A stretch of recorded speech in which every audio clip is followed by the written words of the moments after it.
شهر رمضان الذي أنزل فيه القرآن الحمد للہ والصلاة والسلام علی رسول اللہ اما بعد۔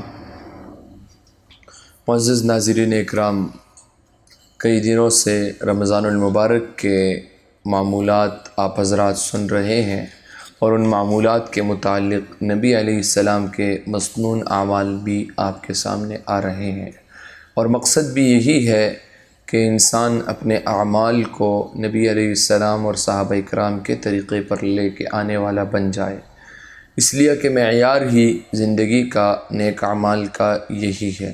اور اگر انسان کے نیک اعمال نہ ہوں تو پھر یاد رکھیے وہ جس طرح بھی کرے، اگر وہ نبی علیہ السلام اور صحابہ کے طریقے کے مطابق نہ ہوں تو ان کی کوئی حیثیت نہیں رہتی۔ اسی طرح رمضان المبارک کے اندر جس طرح روزے ہیں، جس طرح نوافل ہیں اور بہت سارے اعمال کیے جاتے ہیں، اس کے اندر ایک اہم عمل تراویح کا بھی ہوتا ہے، اور تراویح کا جو عمل ہے یہ مسنون عمل ہے، یہ سنت سے ثابت شدہ ہے، اور اس کے حوالے سے کئی سنتیں ہیں۔ صرف یہ نہیں ہے کہ صرف تراویح پڑھنا سنت ہے، بلکہ تراویح کو پڑھنا، اس میں قرآن مجید کو سننا اور قرآن مجید کو پڑھنا، اور پھر پورے قرآن مجید کو یعنی تکمیل قرآن الحمد سے لے کر والناس تک مکمل کرنا، یہ بھی سنت ہے، اور پھر اس کے ساتھ خوش الحانی کے ساتھ پڑھنا، اچھی آواز کے ساتھ پڑھنا، یہ بھی اس کا حصہ ہے۔ آگے چل کر ہم انشاءاللہ اس پر گفتگو کرتے ہیں۔ تراویح کا جو بابرکت عمل ہے یہ صرف رمضان المبارک کے ساتھ خاص ہے۔ رمضان المبارک کے علاوہ تراویح کی نماز ادا نہیں کی جاتی۔ نبی علیہ السلام عام دنوں کے اندر تہجد ادا فرماتے تھے، اور رمضان المبارک کے اندر تراویح اور تہجد دونوں ادا فرماتے تھے۔ نبی علیہ السلام نے اپنی زندگی کے اندر کل 3 مرتبہ نماز تراویح باجماعت ادا فرمائی ہیں۔ ہم اس کے بارے میں ایک تفصیلی روایت ہے، حضرت عائشہ صدیقہ رضی اللہ تعالی عنہا سے آتی ہے، اس کے اندر انہوں نے نبی علیہ السلام کے اس معمول کو نقل فرمایا ہے۔ حضرت عائشہ فرماتی ہیں کہ صحابہ کرام مسجد نبوی میں رات کو تراویح کی نماز چھوٹی چھوٹی جماعتوں میں ادا فرماتے تھے۔ قیام اللیل کا لفظ آتا ہے کہ وہ رمضان کی راتوں میں نمازیں پڑھا کرتے تھے، اور وہ چھوٹی چھوٹی جماعتوں کی شکل میں پڑھا کرتے تھے، جس کو جتنا قرآن کا حصہ یاد ہوتا وہ اتنا اس کی تلاوت کرتا تھا۔ تو یہ 5 افراد ہوتے تھے، 4 افراد ہوتے تھے جو مل کر جماعت کے اندر تراویح ادا فرماتے تھے۔ تو فرماتی ہیں کہ پھر ایک دن مجھے رسول اللہ صلی اللہ علیہ وسلم نے ارشاد فرمایا کہ حجرے کے دروازے کے قریب ایک چٹائی بچھا دو۔ میں نے چٹائی بچھا دی۔ اس کے بعد رسول اللہ صلی اللہ علیہ وسلم عشاء کی نماز پڑھانے کے بعد اس چٹائی پر تشریف لائے، اور مسجد میں موجود حضرات بھی جمع ہو گئے۔ پھر رسول اللہ صلی اللہ علیہ وسلم نے اس رات کے لمبے حصے تک تراویح ادا فرمائی، اور پھر رسول اللہ صلی اللہ علیہ وسلم گھر تشریف لے آئے اور چٹائی کو اپنی حالت پر چھوڑ دیا۔ پھر جب صبح ہوئی تو ان لوگوں نے جو رسول اللہ صلی اللہ علیہ وسلم کے ساتھ رات تراویح کو ادا فرمایا تھا، گفتگو کی، بات چیت کی، معمولات اور سوالات جوابات کیے۔ پھر شام ہو گئی، تو شام کے وقت پھر مسجد لوگوں سے بھر گئی۔ پھر رسول اللہ صلی اللہ علیہ وسلم نے عشاء کی نماز پڑھائی اور اپنے گھر تشریف لے کر آگے، اور لوگ وہیں موجود رہے۔ رسول اللہ صلی اللہ علیہ وسلم نے مجھ سے فرمایا کہ عائشہ، لوگوں کا کیا حال ہے؟ میں نے کہا اللہ کے رسول، وہ گزشتہ کل کی نماز کے بارے میں جن لوگوں نے سنا تھا، جو شامل تھے وہ بھی، اور جنہوں نے سنا تھا وہ سب لوگ مسجد آ گئے، آپ انہیں نماز پڑھائیں، یعنی تراویح کی نماز پڑھائیں۔ تو رسول اللہ صلی اللہ علیہ وسلم نے فرمایا کہ عائشہ آپ اس چٹائی کو لپیٹ دیں۔ میں نے اس چٹائی کو لپیٹ دیا۔ رسول اللہ صلی اللہ علیہ وسلم نے غور و فکر کے ساتھ، ذکر اذکار کے ساتھ رات کو گزار دیا۔ پھر صبح ہو گئی، اگلے دن پھر ویسے ہی معمولات رہے۔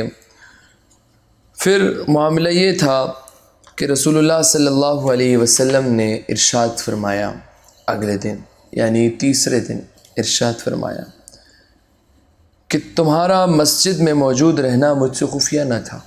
صحابہ سے عرض فرما رہے تھے، لیکن مجھے خوف ہوا کہ کہیں تمہارے اوپر یہ نماز فرض نہ کر دی جائے، کیونکہ صحابہ کی زندگی شوق اور رغبت کے اندر گزرتی تھی، نیکیوں کی شوق میں اور رغبت میں، اور معمولات نبی علیہ السلام کے تلاش کیا کرتے تھے۔ فرمایا نبی علیہ السلام نے، لیکن مجھے خوف تھا کہ کہیں ایسے نہ ہو کہ تمہارے اس شوق اور ذوق کی وجہ سے تمہیں تراویح کی نماز کا مکلف بنا دیا جائے اور یہ فرضوں کی طرح تمہارے اوپر لازم ہو جائے۔ فرمایا کہ تم اس کی طاقت نہ رکھو، بے شک اللہ رب العزت اس وقت تک نہیں رکتے جب تک تم خود نہ اکتا جاؤ۔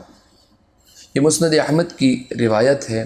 اس روایت میں تفصیل ہمیں معلوم ہو گئی تراویح کی، کہ نبی علیہ السلام نے تراویح پڑھائی ہے۔ اتنی بات تو ثابت شدہ ہے کہ نبی علیہ السلام نے تراویح پڑھائی ہے۔ مصنف ابن ابی شیبہ کی روایت ہے، نبی علیہ السلام نے، حضرت عبداللہ ابن عباس رضی اللہ تعالیٰ عنہ سے روایت ہے کہ نبی علیہ السلام نے صحابہ کو 20 رکعت تراویح پڑھائی۔ مصنف ابن ابی شیبہ۔ اسی طرح عرب ہی کے ایک عالم نے ایک بڑی ضخیم کتاب لکھی تراویح کے حوالے سے، یعنی 20 رکعت تراویح 1000 سال سے زائد حرمین میں۔ بڑی زبردست کتاب انہوں نے عربی کے اندر لکھی، پڑھنے والی ہے، کہ تراویح کی تعداد کے حوالے سے انہوں نے لکھا کہ حرمین میں تراویح کی تعداد نبی علیہ السلام سے لے کر ابھی تک کتنی تھی۔ ابھی جو تراویح کا جو معمول وہاں پر ہوا ہے 10 رکعت کا، اس سے ہمارے علماء اتفاق نہیں کرتے ہیں، اور انہوں نے برملا اس بات کا اظہار کیا ہے کہ ہم اس سے اتفاق نہیں کرتے ہیں۔ البتہ انہوں نے 10 رکعت کی ہیں، اور عذر کی بنا پر یا جس طرح بھی انہوں نے جو بھی معاملہ کیا ہے، یہ ان کی ایک ذاتی رائے کی حیثیت رکھتی ہے۔ تراویح کی تعداد کے حوالے سے ایک بات متعین ہے۔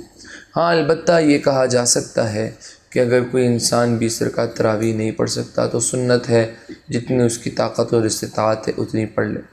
بالکل نہ پڑھنے سے جتنی پڑھ سکتا ہے اتنی پڑھ لے، یہ بہتر ہے، لیکن یہ کہنا ہرگز غلط ہے کہ تراویح کی تعداد، جو رکعات کی تعداد ہے وہ 20 نہیں ہے، یہ بالکل غلط ہے۔ ہاں، آپ جتنی پڑھ سکتے ہیں اس کی ایک الگ اجازت ہے، معاملہ ایک الگ ہے، اس کا اس کے ساتھ تعلق نہیں ہے۔ اب آپ اپنے جو ہے وہ خواہش کو یہ کہیں کہ مجھے 4 رکعت پسند ہے، 8 پسند ہے، 12 پسند ہے، اور جتنی پسند ہو، اور یہ کہیں کہ اتنی رکعت تراویح ہے، تو یہ غلط ہے۔ آپ نے جتنی پڑھنی ہے وہ لازماً پڑھیں، لیکن یہ مت کہیں کہ اتنی رکعت تراویح ہے، یہ غلط ہے۔ ائمہ اربعہ میں سے چاروں ائمہ، امام اعظم ابو حنیفہ، امام احمد بن حنبل، امام شافعی اور امام مالک رحمہم اللہ، ان چاروں کے نزدیک تراویح کی تعداد 20 ہے، بلکہ امام مالک رحمہ اللہ کے نزدیک تراویح کی تعداد 36 ہے۔ یعنی وہ ہر 4 رکعت کے بعد جو ترویحہ ہوتا تھا اس کے اندر بھی 4 رکعت پڑھا کرتے تھے۔ اور بڑی عجیب بات ہے کہ یہ کیوں ہوا، امام مالک نے کیوں ایسا کیا؟ ایک دلچسپ مسئلہ ہے یہاں پر۔ ہوا معاملہ یہ تھا کہ مکہ والے تراویح پڑھا کرتے تھے تو 4 رکعت کے بعد طواف کرتے تھے۔ مدینہ والوں نے جب دیکھا تو انہوں نے کہا کہ یہ 4 رکعت کے بعد طواف کرتے ہیں، تو انہیں بھی شوق ہوا کہ ہم بھی طواف کریں، لیکن معاملہ یہ تھا کہ مدینہ میں تو طواف نہیں ہو سکتا تھا۔ انہوں نے یہ معاملہ کیا کہ 4 رکعت کے بعد وقفہ جو ہوتا تھا، جسے عربی کے اندر ترویحہ کہا جاتا ہے، جو 4 رکعت کے بعد، یعنی گویا کہ 8 رکعت میں 4 رکعت پہلے اور 4 رکعت بعد اور درمیان کے وقفے کو ترویحہ کہا جاتا ہے۔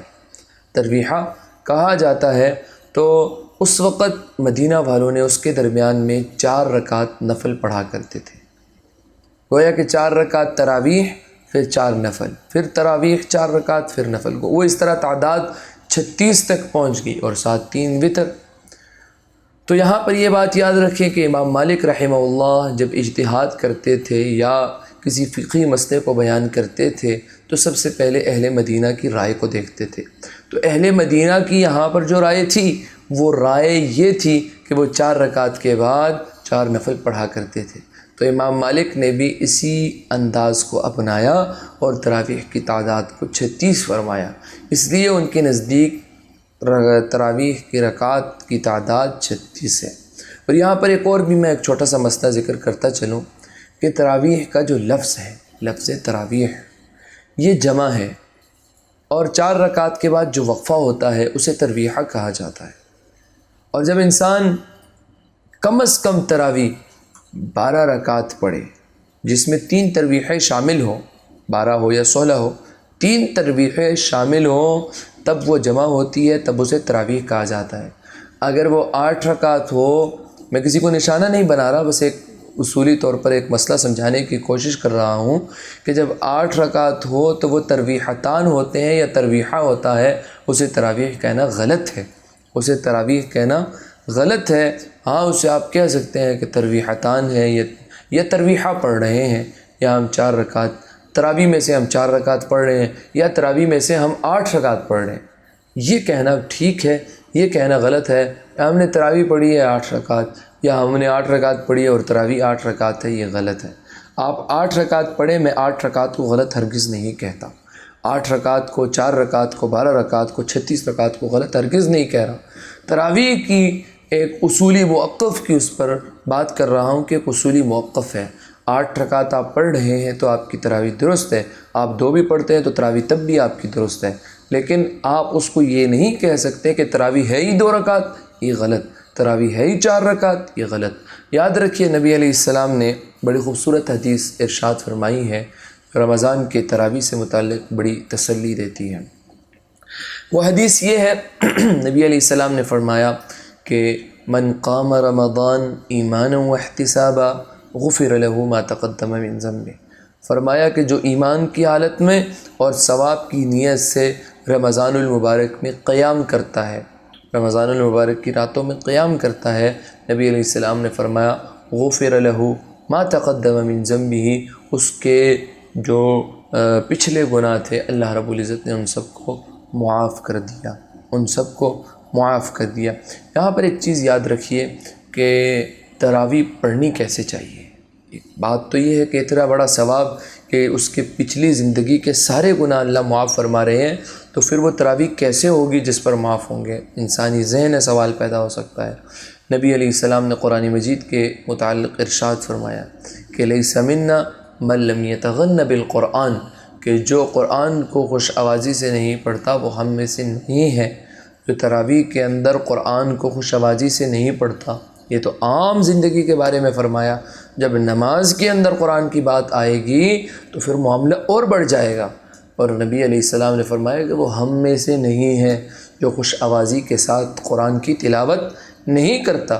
تو رمضان المبارک میں قیام اللیل تراویح پڑھنی ہے، ہم نے تراویح پڑھنی ہے اور 20 رکعت پڑھنی ہے۔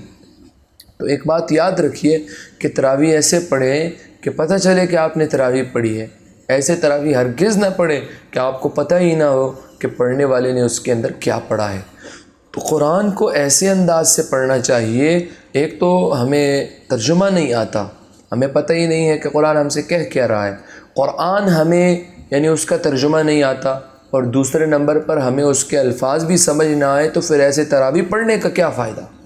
پھر ایسے تراویح کا کیا فائدہ کہ جس میں انسان قرآن اس کو پتہ ہی نہیں ہے، یعلمون تعلمون صرف 2 لفظ سمجھ میں آتے ہوں، اور آخر میں بس یہ پتہ ہو کہ آخری لفظ نون ہے، آخری لفظ میم ہے، آخری لفظ کی آخری حرف کی سمجھ آتی ہو، تو ایسے تراویح پڑھنے کا کوئی فائدہ نہیں۔ اس سے بہتر وہ تراویح ہے جو چھوٹی صورتوں پر روزانہ خوش آوازی سے پڑھی جائے۔ تو قرآن مجید کو خوش آوازی سے پڑھنا یہ باعث ثواب ہے۔ اور پھر اس کے بعد آخر میں تراویح کے اندر قرآن مجید کو مکمل کرنا، یہ بھی سنت ہے، اور یہ حضرت عمر فاروق رضی اللہ تعالی عنہ کی سنت ہے۔ حضرت عمر فاروق رضی اللہ تعالی عنہ کے بارے میں روایات آتی ہیں، معاملہ یہ تھا کہ انہوں نے دیکھا صحابہ چھوٹی چھوٹی ٹولیوں کے اندر قرآن کی تلاوت کر رہے ہیں تراویح کے اندر رمضان المبارک میں، تو انہوں نے جب دیکھا کہ یار یہ چھوٹے چھوٹے ٹولیوں میں نماز پڑھ لیں، ایسا نہ ہو کہ یہ اکٹھے ہو کر پڑھ لیں۔ حضرت عمر فاروق رضی اللہ تعالیٰ عنہ نے اس پر سوچ و بچار اور مشورہ کیا تو وہ اس نتیجے پر پہنچے، اور ابی بن کعب رضی اللہ تعالیٰ عنہ کی اقتداء کے اندر، بخاری شریف کے اندر آتا ہے کہ ان کی اقتداء میں سب کو جمع کیا اور انہوں نے تراویح پڑھائی۔ اسی طرح ایک اور روایت بھی آتی ہے جس میں آتا ہے کہ حضرت عمر نے 2 قاریوں کی ڈیوٹی لگائی، ابی بن کعب کی اور حضرت تمیم داری رضی اللہ تعالیٰ عنہما کی۔ ان دونوں کی ڈیوٹی لگائی کہ یہ حضرات تراویح پڑھائیں گے اور تراویح کے اندر قرآن مجید کی تکمیل کریں گے۔ تو یاد رکھیے، قرآن مجید کے حوالے سے، تراویح کے حوالے سے اصولی بات آخر میں پھر کر دیتا ہوں کہ تراویح پڑھنا سنت ہے اور اس کی تعداد کی رکعات 20 ہے۔ 20 سے کم پڑھنا بھی درست اور جائز ہے۔ اگر کوئی 2 پڑھتا ہے، 4 پڑھتا ہے، سنت کا ثواب اسے حاصل ہو جاتا ہے، لیکن تکمیل مکمل سنت کا جو ثواب ہے وہ 20 رکعات پر حاصل ہوگا۔ کوئی 8 پڑھتا ہے، 12 پڑھتا ہے، اس کی تراویح درست ہے، غلط ہرگز نہیں ہے۔ قرآن مجید تراویح میں پڑھنا، اچھی آواز سے پڑھنا یہ سنت ہے، اور قرآن مجید کی تکمیل کرنا، مکمل قرآن مجید کو تراویح کے اندر پڑھنا یہ بھی سنت ہے۔ ان چیزوں کو مد نظر رکھتے ہوئے اگر ہم تراویح پڑھیں گے تو یقیناً وہ ہمارے لیے غفر لہ ما تقدم من ذنبہ، کہ وہ ہمارے سابقہ گناہوں کا کفارہ بن جائے گا۔ اللہ رب العزت ہمیں عمل کرنے کی توفیق عطا فرمائے۔ وما علینا الا البلاغ المبین۔ اللہ اکبر اللہ